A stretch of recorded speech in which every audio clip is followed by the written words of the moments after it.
Walking to Babylon.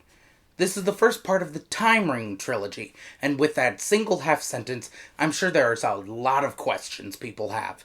Time rings? Where did Bernice get those? Or where will she get them in the story? I thought those were an official Doctor Who thing, and the whole point of the Bernice Summerfield series is that they don't have the Doctor Who license. So where did those come from? Also, isn't Bernice a future archaeologist?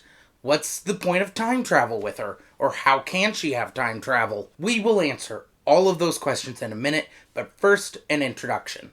Walking to Babylon is the third Bernice Summerfield audio story based on the book of the same name by writer Kate Orman, adapted by Jacqueline Rayner with special guest star Elizabeth Sladen, directed by Gary Russell with cover art by Colin Howard. Okay, let's start with those questions. First, time rings.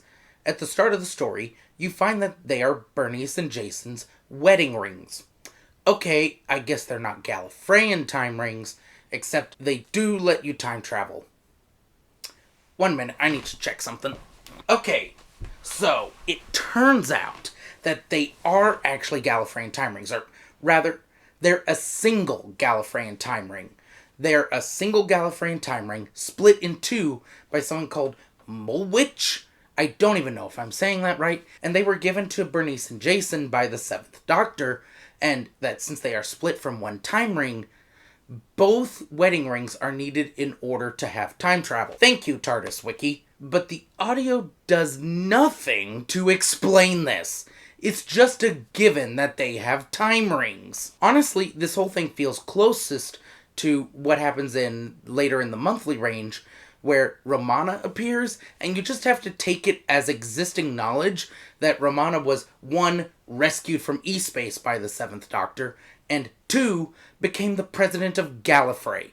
Neither of which is explained in the audios. You just have to take it as a given. Now let's answer a question that I'm sure there aren't many people asking, but I thought it was worth answering. Why include a time travel story with a space archaeologist? Nothing about Bernice says that she should be able to time travel on her own. She's a companion of the Doctor. The Doctor is supposed to be the one who time travels. But if you really think about it for a little bit, it does make sense. If you look at it from the perspective of Virgin Publishing having a range of books about the Doctor, then they lose the license to use the Doctor, it makes sense that they would write a trilogy of books based on these time rings that they had happened to have introduced earlier in the books in order to give this character the ability to time travel so that they can keep telling those kinds of stories. Except that isn't actually what happened. When I was checking my reference material, mainly this book, I saw that some of these books came at random points in the book range. In fact, the last 2 books in this trilogy include the Doctor. This is the only one that didn't. So the main conclusion I came to is that Big Finish made the decision to use the time rings, not explain them, and put together 3 stories that take place in various times in order to introduce time travel into their types of stories they can tell. Which makes sense because they were aiming to get the Doctor Who license. Actually, the only reason why I googled where the time rings came from is because the reference books didn't answer that. Because instead of talking about that, which I thought was the interesting thing about this, they instead talked about something else. Everyone's favorite thing in the world, controversy. Yay. Okay, to build up to what the controversy was, let's start at the beginning. For the first release in the audio range, they worked with Paul Cornell, the writer of the book, since he was the creator of Bernice Summerfield, and they needed him for the license for Bernice anyway. For the second book adaptation, they worked with that book's author to adapt it. For this one, they just announced they were doing it, and didn't consult with Kate Orman at all. In fact, she found out about the book adaptation at the exact same time that the general public did. I'm going to say that again. She learned that her book was being adapted at the same time that the general public did. Oh, and the adaptation hadn't actually been written yet. Brilliant! According to the material I have, Big Finish was technically in their rights to do that, since their license was actually with Virgin Publishing, not any of the book's actual authors. But even Gary Russell admitted they didn't handle everything right here, saying, "I suspect I'm at fault because I might have mentioned it in an email to Orman's husband, John, and my brain went, John will tell Kate, therefore I have told Kate. Terribly unprofessional of me. I don't have words. That's... yeah, I'm struggling with words right now." And when Kate found out, she looked at some of the changes that they were looking at doing. Big Finish had apparently been planning on changing a lot from the books. Some of the changes were more normal adaptational changes, like apparently in the books Bernice could be a little more inconsistent, and they had to focus her characterization. Other changes were more book specific, that Big Finish felt needed to be changed, and after talking with Kate Orman, they added some of those original things from the book back into the script.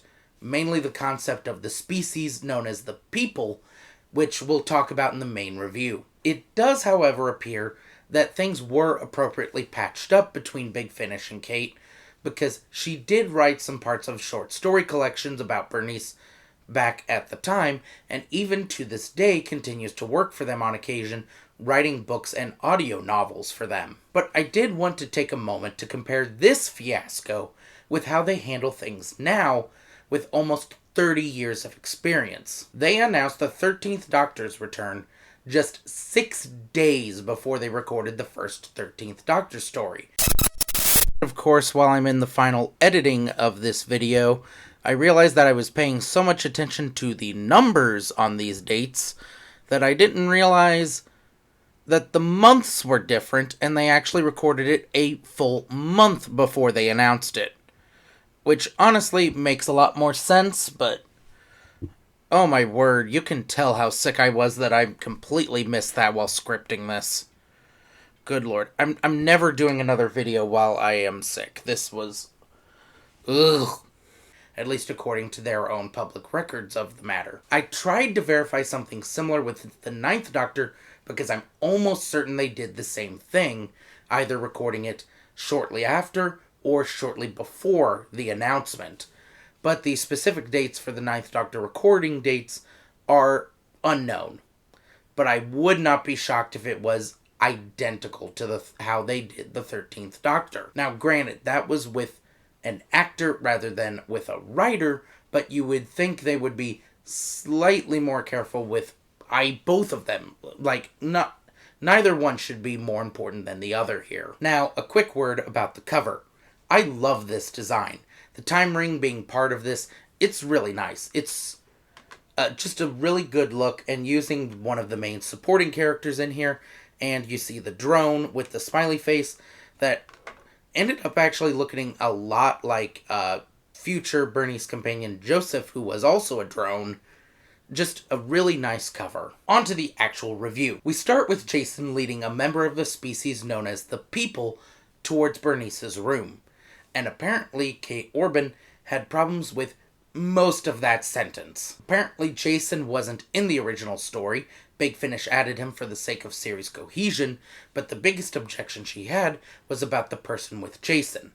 Apparently, him and his fellow People member, who we will see later, were not actually going to be members of the People, but instead con artists. Reference material I had made it seem like the People were more important to other books, but I didn't read as much as I probably should have. So I'm not sure how often the People came up in the books, but the amount of characterization they got here does point to an interesting society, and their inclusion here really adds to the story, I think. So I am glad that she was able to get that closer to the actual book. The species known as the People are an ultra-powerful group with amazing abilities. They recently won a war against an unnamed species, and the way that war and their society is used in this story genuinely enhances things and makes the plot more interesting. Also, they are always called a people. Even if there is just one of them, it's not a person, it's a people. And I really like that, because when you think of the word person or people, you attach an idea to it, but this is a species that just happens to share that name, where the connotations of the word are very different. And that feels a lot more alien in some ways than an actual weird name for a species. So I really like that part of the characterization of the species. Back to the actual review. The way Jason and the people approach Bernice's room makes it clear that they are not up to something good, given that he's instructing the people to pretend to be a fanboy of Bernice and explaining how paranoid she is by saying she withdrew from the paranoid competition because she thought the judges were out to get her, which is just a beautifully hilarious concept. Yeah, I couldn't let that go unremarked. When they get to Bernice's room, the people takes on the role of the obsessed fan, which is a perfect cover to have Bernice pay as little attention as possible to him, which works out well for him. Jason then decides to charm Bernice into revealing where her wedding ring is, and then we get some somewhat clunky dialogue to explain about the time rings. But even then, it doesn't explain where they came from, which I do get. It's a legal problem with it coming from the Seventh Doctor and being of Gallifreyan origin, but at least it explains that they can time travel and are powerful. But when I listened to this, it left me with questions of, how did you get this? Where did this come from? Thankfully, Google was able to help me. But yeah, more head scratching than anything. After Jason and the people leave, Bernice is able to quickly realize Jason stole her wedding ring. So she grabs a device that allows her to track it and follows him to where the people are. And that people and another people that he's friends with have kidnapped Jason and take him through what they call a path that they created using the time rings. Bernice finds other members of the people who inform them that the path is not allowed to continue to exist as part of the treaty the people made with the other species. And if it remains, the war will start again, and no one wants that. So Bernice, being part of the time ring, is one of the only ones who can make it through the path because the other people set up a blocker, but because it's her wedding ring, she can still access it. So she can go through it and get the path shut down. She has to do this to keep the people from sending a bomb to destroy the path. Oh, and the path would also destroy its destination, which is ancient Babylon, which would change history. The people are more willing to destroy history than risk war. I genuinely don't know where that falls on a wisdom spectrum, but I do like that they don't want war, I guess. But they're only able to give Bernice 2 days to shut down the path. Bernice is able to survive the path and arrive in Babylon and finds one other person who is out of their time. Not a member of the people, but a human named John Lafayette. I spent much more time than I want to admit failing to find if this was an actual historical person or if he had any connection to Lafayette from Hamilton. Anyway, in the lead up to this, he had 1 to 3 line scenes earlier where he found the path and stepped on it before finding himself where Bernice and Jason and the 2 members of the people are now, but I skipped them because it was so brief. Bernice and Lafayette go to a temple run by a woman named Ninan, played by Elizabeth Sladen. She is a priestess who is not allowed to leave the temple, but desires for nothing more than to travel and see the world. But she is driven by duty to stay in this temple that she's not allowed to leave, and she makes do with tales from people who have traveled the world. A big thing that gets in Bernice's way is Ninan is much more interested in hearing Bernice's story of travel than actually helping Bernice with her problems, which is understandable. Like, really, I do genuinely really like this character. A decent chunk of the story is actually about Bernice and Lafayette looking for the people and Jason, and often failing to find them, with them growing close and eventually sleeping together, which I mainly bring up because of an interesting scene that happens afterwards. Due to their very different time periods they come from, they have a very different attitude towards casual sex, which makes for an interesting dynamic where Bernice is a lot closer to what we have in more progressive parts of the 21st century of being casual about sex, and him trying to take care of her modesty and saying, I won't tell anyone about this, and even offering to marry her if required. It does feel like he is somewhat progressive for his time period. But to paraphrase Bernice, he still has an antediluvian approach to sex. The crossover from part 1 to part 2 is messy. Part 1 ends with Bernice getting kidnapped, but Lafayette saves her, only to quickly find himself hurt and nearly dying before the drone the people brought, the one from the cover with Lafayette here, is able to save him using future science. And then Jason finds himself injured and he's taken to Ninen's place but doesn't really interact much with Bernice. There's just a lot that happens. It feels like a lot of the book is just condensed here to leave room for the Lafayette relationship and the stuff with the people that's explained in part 2. You know, I get the bits of this, but I feel like this area could have been trimmed down and simplified a bit. We then learn the reason for the two people's plan, which is that they felt that their culture learned nothing from their war, and that they won. What they learned was, we're number one, we don't need humility, and they see the people around this era who have an attitude of, our gods will hurt us if they deem us unworthy, and they wish their culture had more of that attitude. So they're setting up a tourism spot for members of the people to come and experience that, which I can see some of the benefits of. Like, the goals of these two are good.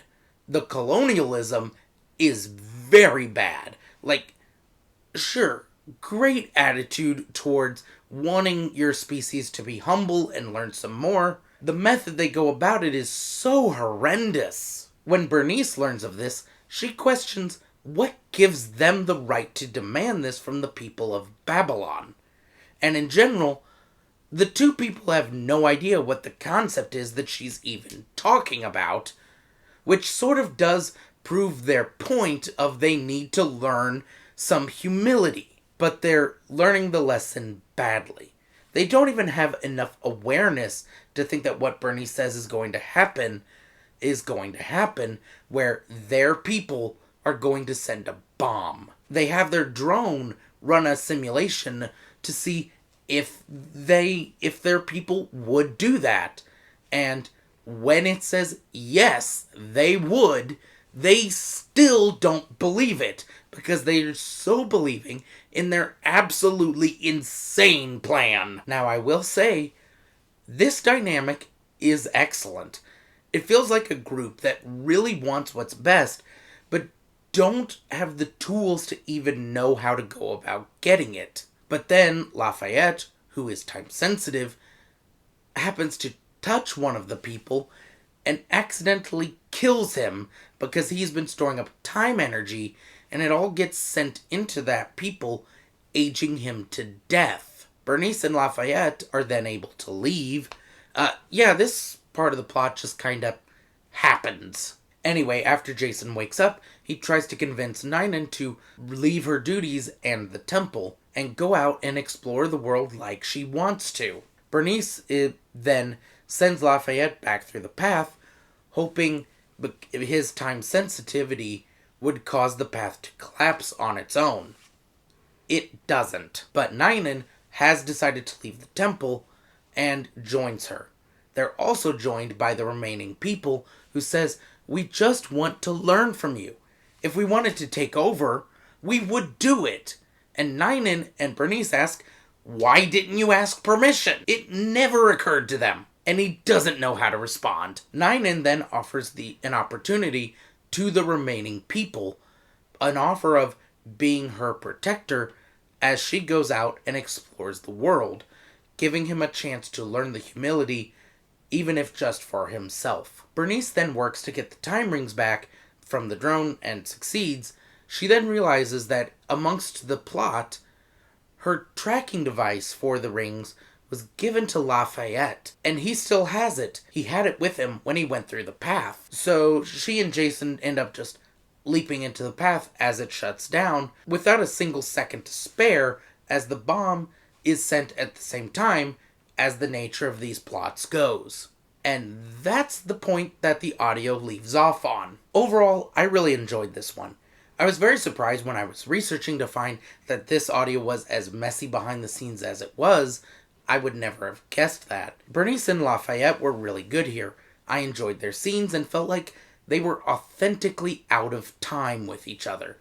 Their differences in attitude really enhance the story and make it work well. My biggest criticism is I wish more time could have been spent on the people and their plot. It was really relegated to the second half of the second disc, and it could have had more time to it. And as I said, the crossover between disc 1 and disc 2 is a bit messy, but overall, I recommend this one. It's really good.